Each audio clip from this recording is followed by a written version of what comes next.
Spoštovane sledilke, spoštovani sledilci kanala Greg Skort, lepo pozdravljeni ponovno v moji družbi.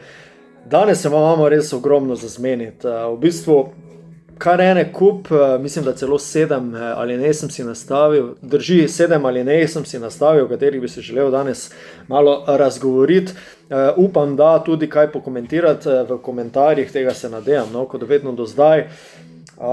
Začeli bomo s tistim zelo prijetnim. U20 reprezentanca je napredovala iz četrtfinala naprej, se pravi iz izločilnih bojev, izločila Nemčijo, veliko favoritinjo pred tem dvobojem, glede na to, da da je naša U20 reprezentanca zelo, zelo slabo začela. Tole evropsko prvenstvo je tale uspeh nekaj krasnega. Nadaljeval bom z odhodi slovenskih mladih igralcev v NCAA, dotaknil se bom te problematike, pogledal pluse, pogledal minuse, vse skupaj razširil, predebatiral, nekako argumentiral, zakaj menim, da je tako oziroma drugače, in pa seveda tudi tukaj definitivno pričakujem vaša mnenja. Šli bomo tudi čez tale seznam, kdo bo letos se zastopal slovenske barve v NCAA-u. Dotaknil se bom seznama članske reprezentance, ne vem, če sem že govoril o tem, ampak koga se pričakuje, kdo je zelo zanimiv na tem seznamu in mogoče malo se navezal, kdo od mlajših prihaja, kdo iz te reprezentance se mogoče še pridruži, se spet navezal na NCAA, zakaj mogoče nekoga na tem seznamu ne bo, ker gre v NCAA, seveda mogoče, ni nujno. V glavnem bom našel neke povezave. ABA Liga sistem se popolnoma spreminja, govoril bom o tem, kam so razdeljeni klubi, kje sta slovenska predstavnika, oziroma so slovenski predstavniki, trije, se pravi Ilirija, Olimpija, Krka. Potem zanimiv seznam iz Bleacher Reporta je pisal o top 100 igralcih vseh časov in kje na seznamu se je znašel Luka Dončić, kdo je med prvimi tremi, kdo je med prvimi 10 in koga med prvimi 10 ni, kar sem v bistvu kar malo razočaran. In pa LeBron, telenovela o LeBronu se nadaljuje. Ne verjamem, da je nekaj čisto konkretnega, pa vendar toliko enih zgodb, da moramo to predebatirati. Še zadnje, a nikakor ne najmanj pomembno, Luka Ščuka se je pomeril v poletni ligi NBA, zastopal je New York Knickse in da malo predstavim tale vidik, kako se je odrezal. Predtem pa, če so vam podobne analize všeč, če imate radi takšne analize, tudi kakšne highlights in tako naprej, vas prav lepo povabim, da se naročite na moj kanal, stisnete kakšen všeč, kaj pa komentirate, da malo zbudimo tale algoritem in pa ne nazadnje tale naročitev pride prav, če želite biti takoj in kar se da najhitreje obveščeni o novih košarkarskih vsebinah z moje strani. Gremo. Torej, reprezentanca U20. Začeli so katastrofalno. Poraz proti Franciji, poraz proti Srbiji in poraz proti Islandiji. Zdaj, pregovorno že rečeno, Francija, Srbija sta neki močni reprezentanci, proti katerim je bilo uspeh relativno težko pričakovati, pa vendar pa sem potem vendarle mislil, da Islandija pa bo padla. Ne, zgodilo se je ravno obratno, kar grd poraz. Kar pa je bilo skupno vsem trem porazom, po mojem videnju, subjektivnem mnenju, je to, da se reprezentanca nikakor ni našla. Nismo imeli pravega liderja, čeprav sem menil, da je to Jan Vide. Pričakoval sem več od drugih igralcev, enostavno ekipa se ni sestavila. Ampak pravila FIBE tukaj so takšna, da ne glede na to, s kakšnim rezultatom prideš iz skupinskega dela, se uvrstiš v zaključne boje. In naša skupina se je križala za tisto, v kateri je bila Nemčija najuspešnejša. V našem primeru smo bili Slovenci seveda najmanj uspešni, prvi proti zadnjemu, ampak ena tekma, dnevna forma in tako naprej odloča v tistem trenutku. Ni se začelo ravno najbolje in pa zdaj pridemo do tistega, kar bi želel postaviti, in to je pohvala. Ne vem, kje so fantje najdli energijo, moč, ampak glavno je, da so pokazali karakter. Sredi tekme, ko so že izgubljali, natančneje tam nekje v drugi četrtini, ko se je že razlika naredila na 10 točk ali več, so oni naredili skoraj da že preobrat do polčasa. mislim, da je bilo 3 ali 4 točke razlike, potem pa tretja četrtina počasi rasli do četrte četrtine, kjer je bilo v bistvu 2 minuti do konca, če se ne motim, 7 točk razlike v našo korist. Fantje so zadevali, fantje so igrali, bili agresivni v obrambi, to je bila že res, mislim, da prvič košarka na nivoju, kot se zagre, kot smo pričakovali. Nosilci igre so sploh prvič na prvenstvu, po moje, naredili tisto, kar smo od njih pričakovali, se pravi Pirš, Vide, Vukotić. Za Vukotićom je izjemna sezona pod taktirko Brečka v podčetrtku, kar je on kazal v prvi ligi, je zdaj končno dal ven iz sebe in zadev nekaj izredno pomembnih metov, ampak seveda ne gre drugače pri Sloveniji kot z Dramo. Zapravili smo v 2 minutah vse, kar smo do takrat priigrali, podaljšek. V podaljšku spet malo slabši začetek, ampak kar šteje je tisto na koncu. Po kar nekaj sreče, v bistvu tudi z nekim zgrešenim prostim metom, spodaj v komentarju bom dal link do povezave, kako se vse skupaj zaključilo. Z največjim veseljem bi vam to že zdaj pokazal, ampak zaradi FIBA pravic to nažalost ne gre, se to ne dovoli. V glavnem zadnji napad, torej še predtem zgrešen prosti met Nemčije, zadnji zadet, izvajanje iz avta, 6 sekund do konca, Jan Vide, čez celo igrišče prodor, do koša, podaja ven na trojko, Urbanija, čisti, brez kosti, bi rekli v košarkarskem žargonu, veselje, točka, zmaga za točko, mislim, da 86-85 in grejo Nemci domov, ja, mi pa naprej. Danes to snemam, 17.7. Večer, ob 7:30 uri, če se ne motim, Slovenija-Litva, kar je dober znak. Nočem nikakor ne bi rad Litve košarkarske nacije podcenjeval, ampak glede na to, koliko sem spremljal prejšnje njihove tekme, so bolj premagljivi, kot je bila Nemčija. Jaz mislim, da so v tem trenutku oni slabša reprezentanca kot Nemčija.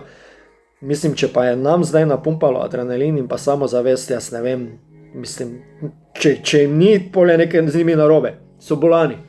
Tako da tu sem prepričan, da psihološka prednost je pa tukaj na strani Slovenije, definitivno. In ja, tukaj, če se že malo na naslednjo točko navežem, imamo tudi nekaj NC igralcev. Peter Bandel, Jan Vide.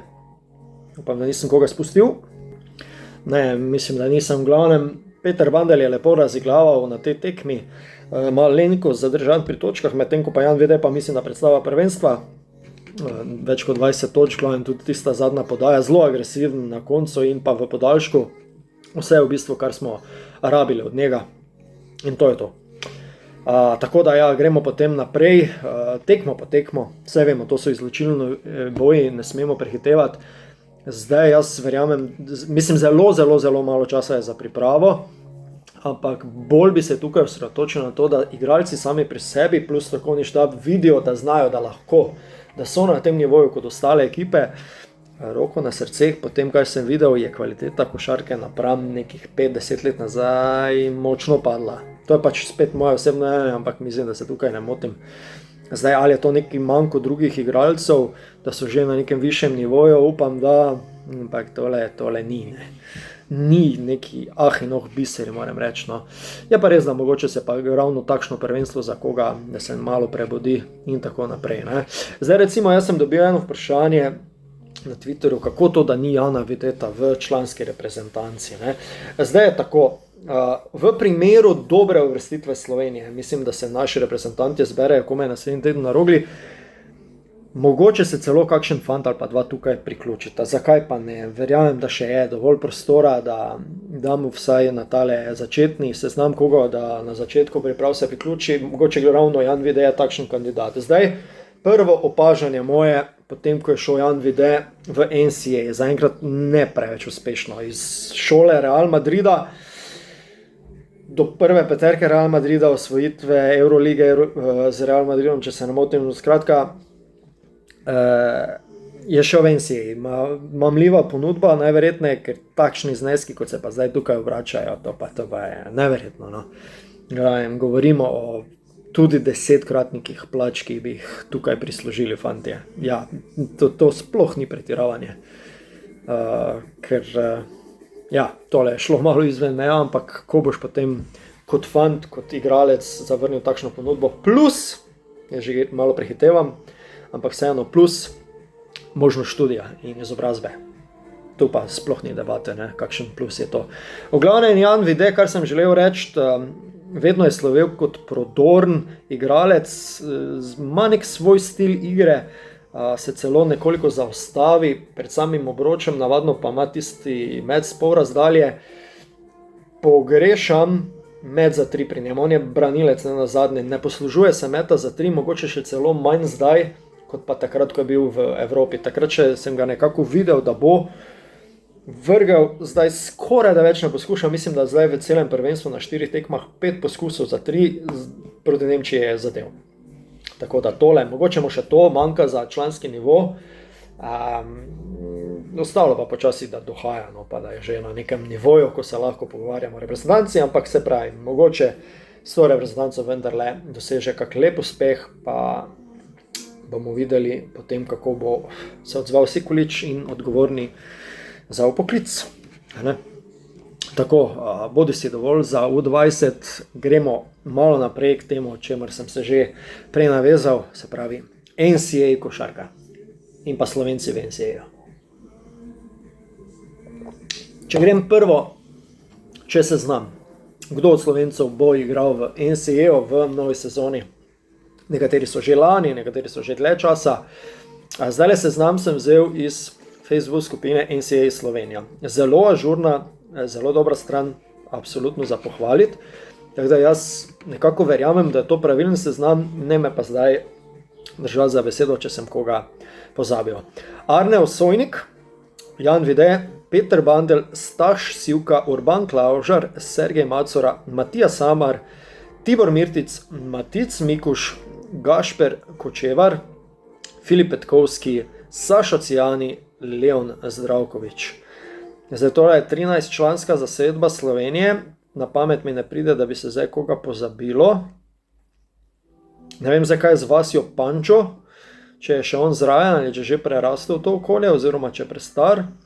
V glavnem, osebno tukaj vidim Jana Videta, Urbana Klavžarja, potencialno Sergeja Macoro, definitivno Matija Samarja, pa definitivno Tiborja Mirtiča, ja, pa tudi Sašo Cijanja, se pravi 5 kandidatov, če sem zdaj prav naštel, ki so lahko v naslednjih 2-3 letih zelo resni kandidati za člansko reprezentanco. Zdaj imamo pa malo težave, ne, ker tale FIBA okna in pa NCAA košarka ne gre skozi. Ne.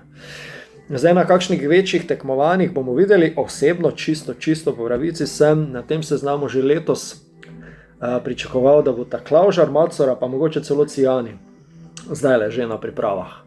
Zakaj jih ni, ne vem, nimam natančnega podatka. Urban Klavžar skupaj z Samarjem lani, se pravi druga na Evropskem prvenstvu do 20 let, Klavžar top 5 peterka, če bi bili prvaki slučajno, ne, bi bil tak MVP, lani osvojil NCAA naslov z Gatorsi, pa ga letos ni na seznamu članske reprezentance, to je kar slaba, po mojem mnenju. No. Matija Samar, fantastična sezona v 3. španski ligi, mislim, da je celo najboljši strelec, pa zdaj 3. španska liga ni tako kot 3. slovenska, tole je nivo košarke, mislim, da kar zelo blizu prve članske slovenske, tu nekje, no.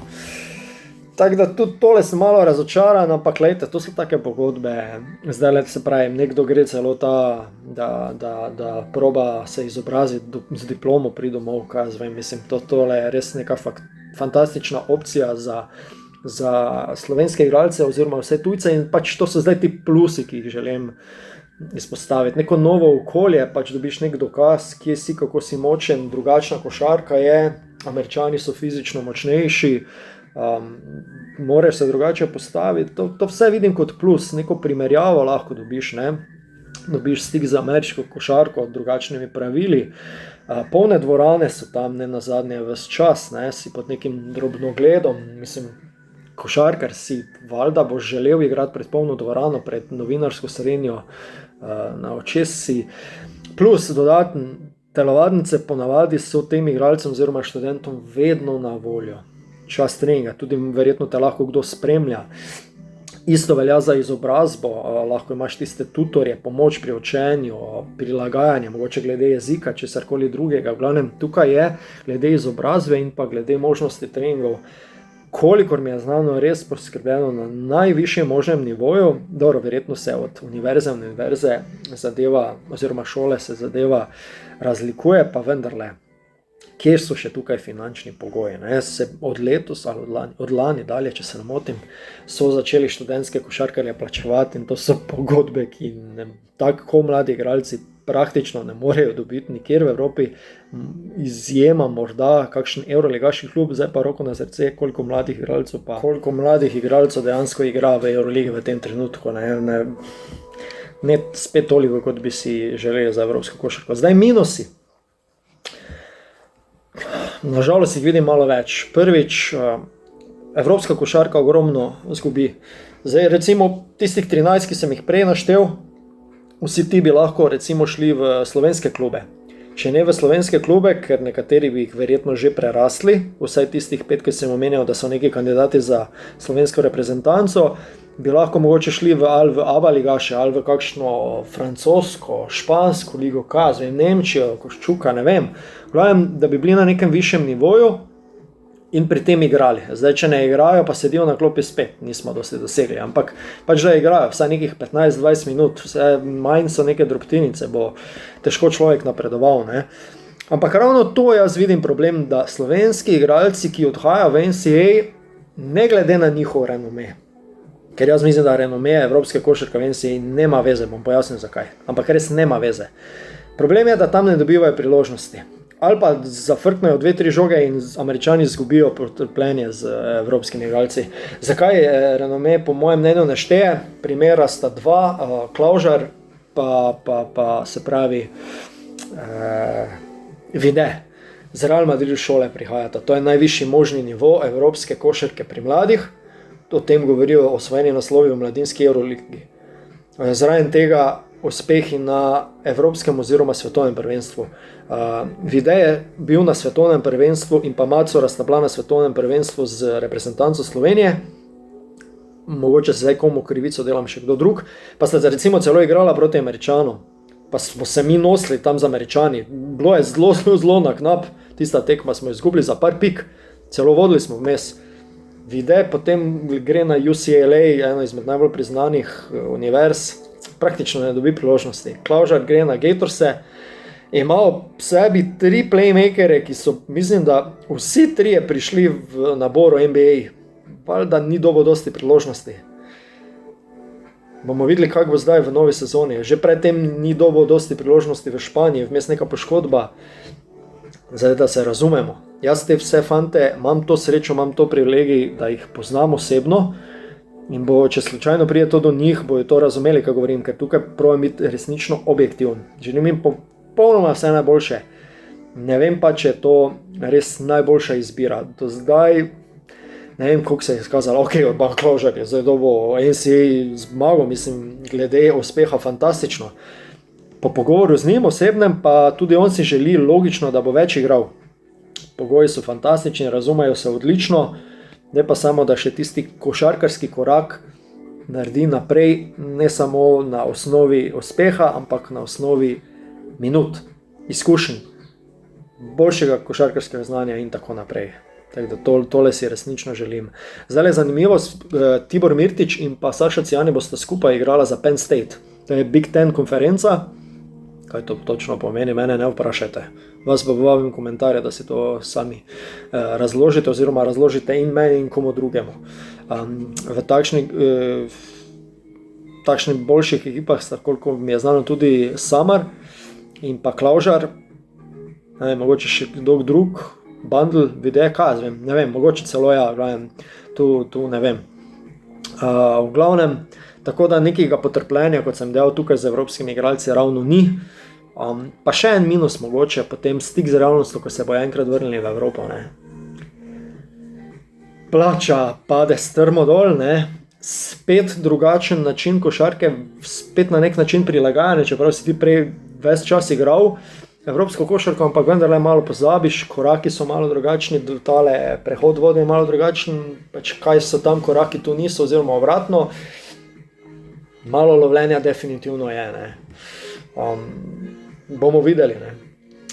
Spet ponavljam, no.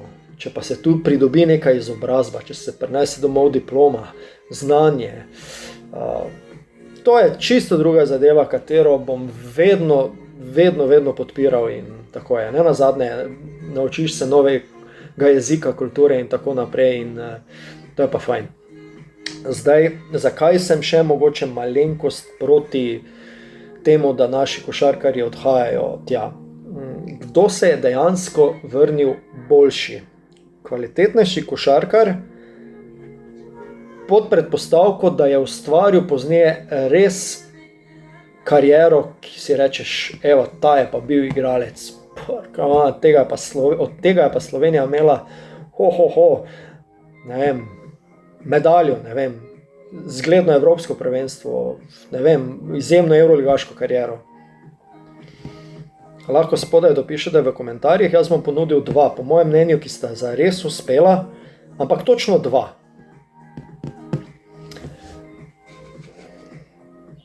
Teoman Alibegović, to so 90. leta, in pa Erazem Lorbek. Drugega jaz tukaj, ki je res naredil kariero, pa da je bil res boljši košarkar, potem ko je prišel iz NCAA, jaz enostavno ne vidim. Žal, šlo je pa v ligo NCAA že igralcev, mislim, da več kot 50. To so mnenja verjetno lahko deljeno, to je moje osebno mnenje, vas res povabim, da spodaj pokomentirate še svojega, ampak tako to je. Bodi si dovolj za NCAA in ta mlade. Naslednja zadeva, dajmo še nekaj, izjave. Ene zelo zanimive izjave so bile za RTV Slovenija, Tilen Jamnik jih je zbral, jih bom zdaj na hitro prebral, ker so zelo zanimive in v bistvu vredne, da jih preberem. No. Takole recimo pravi Sergej Macura, ki se je v bistvu iz zmege zdaj seli v ligo NCAA. Ne? Tako pravi, NCAA zdaj, ko se je spremenila pravila glede plačevanja igralcev, postala še boljša liga z največjimi talenti, ki pridejo za vsega sveta. Drži. Bo zelo zanimivo. Prvič grem čez lužo, povedan bo po domače. Močno verjamem vase, da bom pokazal vse, kar znam z glavnim trenerjem. Sem 2-krat govoril, skoraj vsak drugi dan pa se pogovarjam s pomočnikom. Evo, to je pač tisto zadeva, ko sem prej govoril, da res poskrbijo v nulo za svoje igralce. Moja vloga naj bi bila taka, kot je bila na svetovnem prvenstvu U19, če se spomnite. Torej, da uporabljam svoje tekaške in atletske sposobnosti. Rekli so mi, naj mečem za razdalje, tečem in čim bolj intenzivno igram tako v obrambi kot v napadu. Naj delam to, kar znam, veliko pričakujejo od mene. Rekli so, da so lani pogrešali takega igralca, kot sem jaz, in da so zelo veseli, da prihajam. Pričakujem lepo sezono, se pa zavedam, da bo treba veliko pokazati, torej pričakujem trdo delo in po teh porojih sem zelo zadovoljen. Mislim, takšne besede so marsikomu že obljubljali, to me je malo strah. Upam, da vendarle, da bo no. Kaj iz tega? Zdaj, kaj pravi Matija Samar, nekdo, ki se na novo podaja v NCAA? Moram reči, da sem NCAA že precej spremljal, kar sem nasploh velik ljubitelj košarke, tako da mi liga ni tuja. Sem se pa zdaj še bolj poglobil v samo tekmovanje, pravila in vse, kar se dogaja okoli. Veliko sem govoril tudi s Cijanjem, ker so si že odprej zelo blizu. Dejal je, da je vse skupaj res odlična izkušnja. Vse je pohvalil, tako da res ne vidim, zakaj bi bila to slaba izbira za kogarkoli, ki se tako odloči. Ker bova Sašo soigralca, mi bo seveda precej lažje, on je že 2 leti tam, prišel bom pozneje kot drugi in bom imel nekoga, ki bi mi lahko pomaga, ter me vedel, če se zdaj, ko me čakam sicer, da pridem tja in spoznam soigralce ter štab. Tu se bom opravičil, tole ni bil Matija Samar, to je povedal Tibor Mirtič. Kar pa je povedal Matija Samar, pa je. Bil sem presenečen, ko so bil ponudbo, saj si nisem mislil, da bo prišlo do česa takega. Pretekla sezona je bila res takšna, kot sem si jo zamislil. Potem je bilo nekaj stvari odprtih v Španiji, na to pa je potrkala na vrata univerza in odločil sem se, da grem v ZDA. Prej nisem veliko spremljal NCAA, je pa ameriški sistem zagotovo malce drugačen od evropskega. Navajal sem na Španijo, kjer sem preživel 6 lepih let, ampak zdaj je tu nov izziv, ponudbo, kakršno sem dobil, se težko odbije. V Španiji sicer tudi štem za domačega igralca, ker je toliko časa preživel tam, to je pravilo. Tako da bom imel tu vedno odprte možnosti. Kot pravim, nikoli si nisem predstavljal, da bi prišla takšna ponudba. Pred sezono je bil cilj, da se uveljavim in ostanem v Španiji. Imel sem lepe ponudbe tudi iz prve lige, tudi na koncu je prišla ta, za katero mislim, da je najboljša. Odločil sem se za univerzo, kjer bom veliko igral, vedno se ekipa nekje bori za mesto v mačarski norosti. Konkurenca je močna, dobre ekipe in čakajo težke tekme. Rekli so mi, da naj bi moral dokazati, da sem pripravljen na to. Zdaj grem v Oregon za 1 leto, potem bomo pa videli, kam me bo vodila pot naprej. Veliko se je pogovarjal s Klaužerjem, ki mu je dal dobre nasvete, govoril s soigralci Španije. To je to v glavnem. Spet se bom mogel tam dokazovati, ne? Tukaj pa že malo uveljavljam v glavnem.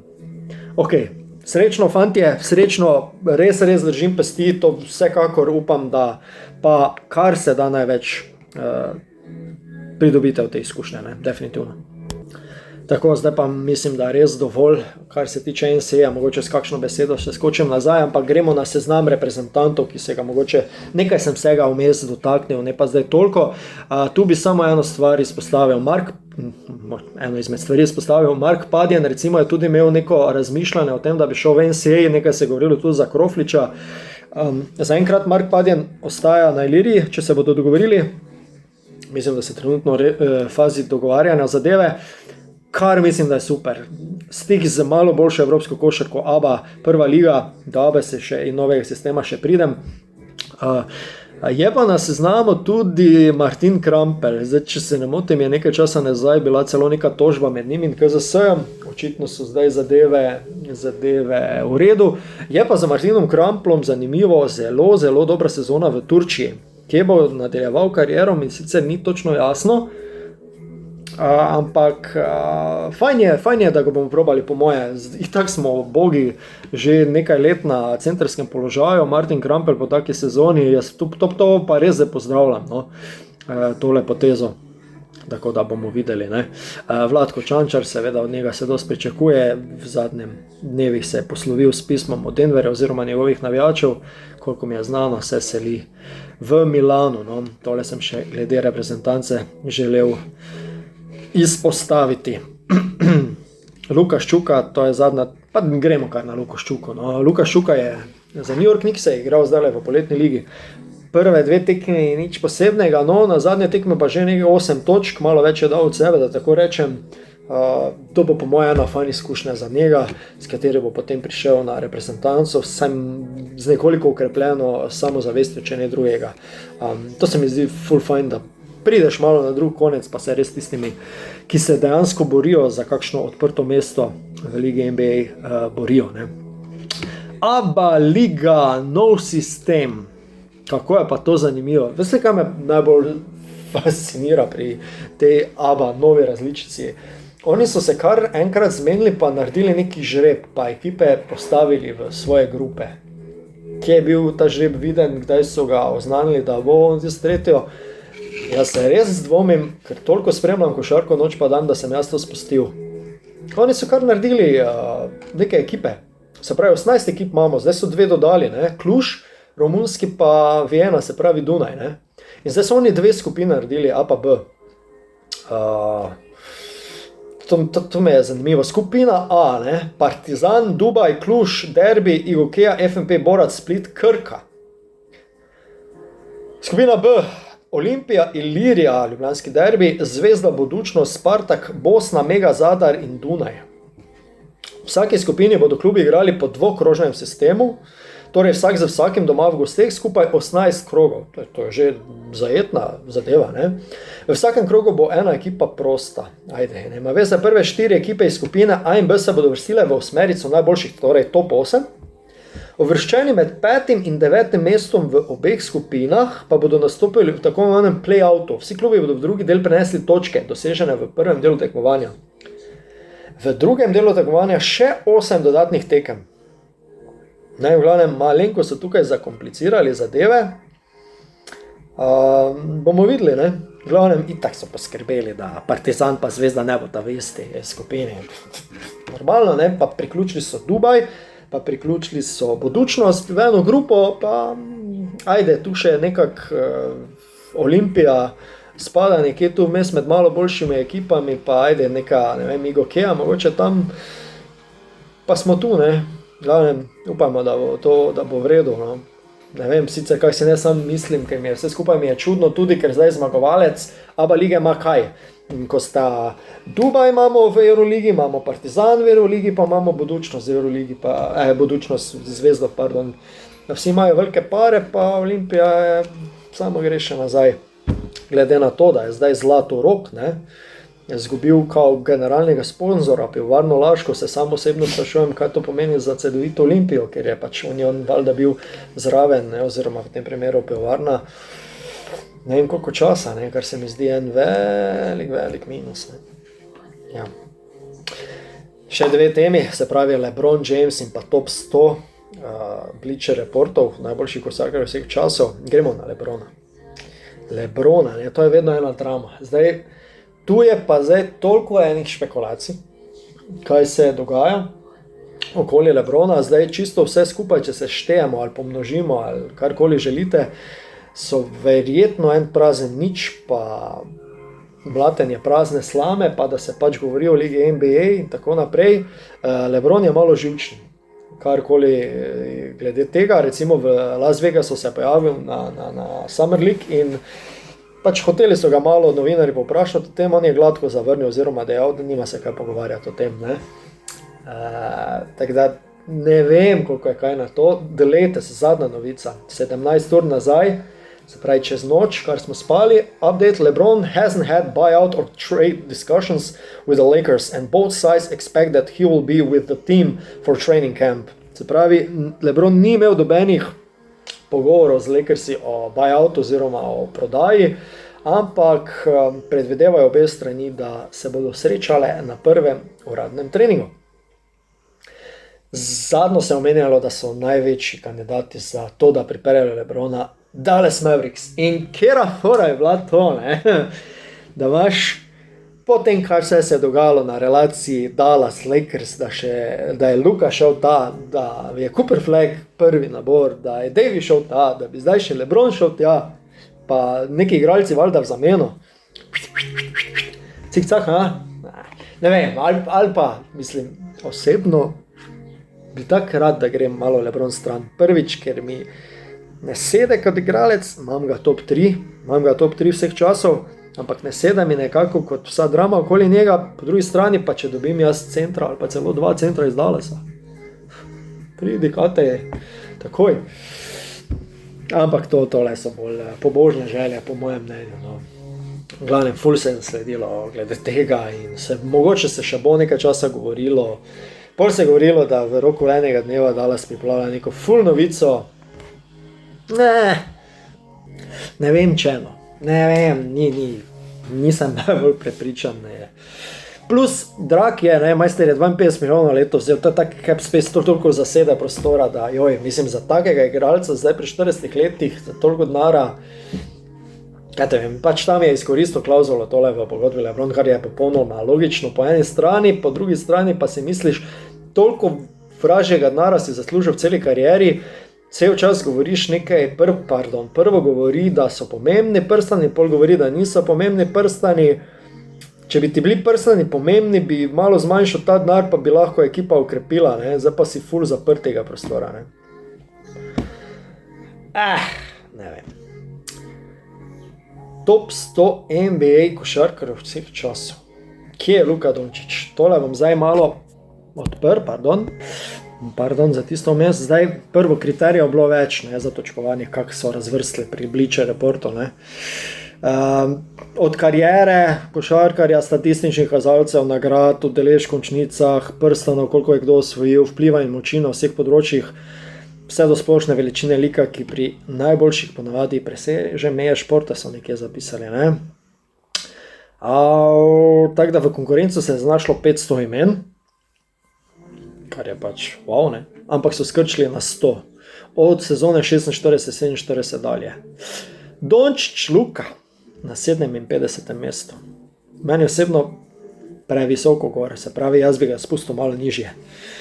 Z drugimi besedami na boljše mesto. Vse se razumemo, ne? Ker par imen je pred njim, ki mogoče ne bi, ne? Kobe Bryanta, ne, kaj sem čisto na začetku videa rekel, ni med prvih 10, kar mi je katastrofa. Po mojem mnenju je on drugi najboljši košarkar vseh časov. Zdaj pa, zakaj? Prvi kot prvo. Nisem gledal Magica, nisem gledal Chamberlaina, nisem gledal Karima Abdula, nisem gledal Larryja Birda. Tako da tole vse skupaj nisem objektiven vir. Pač, to pol ne pomeni, da dejansko Kobe Bryant je drugi najboljši košarkar, pač gledam iz subjektivnega, pač to je moje mnenje. Tako da, če bi lahko vse spremljal druge karijere, bi ga mogoče kje druge postavil, definitivno pa jaz osebno ne bi na 11. mesto postavil, ker je po mojem mnenju najboljša druga verzija Michaela Jordana, ki je po mojem mnenju najboljši. Na 3. mestu, kot sem dejal, pa imam LeBrona Jamesa. Ne? Tako da... Ampak gremo na hitrco. Top 100 najboljših vseh časov. Michael Jordan, LeBron James, Karim Abdul-Jabbar, Magic Johnson, Russell Westbrook, Shaquille O'Neal, Tim Duncan, Larry Bird, Will Chamberlain, 10 Steph Curry pred Kobeom Bryantom. 12 je Hakim, 13 je Kevin Durant, Oscar Robertson, 14 Jerry West, 15 Kevin Garnett je 16 pred Jokićem, nikoli pa nikdar po mojem mnenju. Dirk Nowitzki je 18, 19 je David Robinson in 20 Dr. J. Julius Erving. Zanimivo, ne, zdaj, če v Google pišete Bleacher Report top 100, vam vrže ven, tam je kompleten seznam pač teh košarkarjev. Evo, zdaj čisto kot zanimivost, grem na, se pravi, 57. mesto, da vidim, kdo je točno pred, pa točno za Luko Dončićem, 51. Zdaj se mi je odprlo, je Ray Allen, zanimivo, ne? Ajde, gremo. Se pravi, na 58. mestu je Willis Reed, košarkar nekdanji New Yorka, recimo. Ok, 57. torej. Luka, kjer zaenkrat opisujejo, da ima povprečje 28,6. Pik na tekmo 8,6 skokov in 8,2 asistenci, ne? O 35% šutu za 3 in 46 nasploh šutu, 5-krat NBA All-Star, 5-krat All-NBA Team, Rookie of the Year and Scoring Title, ne? V 7 sezonah. Pred njim na 56. mesto Dolph Schayes, po pravici povedano, nikad čuva. Enkrat šampion, 2-krat All-NBA, 12-krat All-Star, mislim, vse kar ima, ne? Pol je 55. recimo Bill Walton, pa 54. Reggie Miller, tu se pa že pogovarjamo, pa 53. Gary Payton, pa 52. Dwight Howard, pa tu se že pač pol pogovarjamo, ne? Seveda pa Luka še more kaj osvojiti, da bo še malo više, kar pa ne dvomim, da bom. Ok, zdaj pa smo res izčrpali, oziroma sem izčrpal zadeve. Kdor je zdržal do zdaj, se mu prav najlepše zahvaljujem za to. Do naslednjič, prav lepo vas pozdravljam, Gregor sem bil z vami iz Greg's Horta. Če ste tukaj prvič ali pa vnovič in so vam podobne analize, highlights in tako naprej všeč, vas vljudno povabim, da se naročite na moj kanal, pa da podelite še kakšen všeček, kakšen komentar, da tale algoritem malo nabijamo, ne? Ob zvokih prijetne čila od glasbe se pa za zdaj od vas poslavljam. Ne pozabite danes ob, se pravi 17.7. danes ob 7:30 Slovenija, Litva U20. Izločilni boj. Gremo!